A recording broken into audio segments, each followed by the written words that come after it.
আসসালামু আলাইকুম। ভালো আছেন? রোজা আছেন? জি। আপনি যদি রোজা ভাঙেন তাহলে আমার পক্ষ থেকে আকর্ষণীয় উপহার পাবেন। আল্লাহ আল্লাহ, আপনি আসলে আপনার ভাই কোন জায়গায় সেটা কেন আমার বাসায় এই ক্যাম্পাসের মধ্যে থাকে। থাকলো আপনার এই একটা ভালো ছাত্রের মুখে দিয়ে কেন এই কথা আসলো বলেন?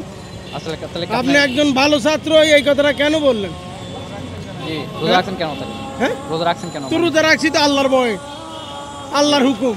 আচ্ছা আচ্ছা, আমি আপনার সাথে একটু মজা করলাম আর কি। দেখলাম আপনার ইমানটা আসলে কেমন। আমাদের ইমান আসলে অনেক হালকা।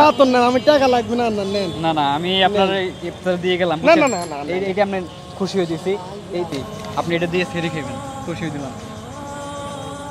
রাখেন রাখেন, এটা আমি একটু লাগাই নেই। না, এটা হুরা নিয়ে যান, আমি খুশি হই, এটা নিয়ে যান। এত কিছু এটা কয় টাকা দাম?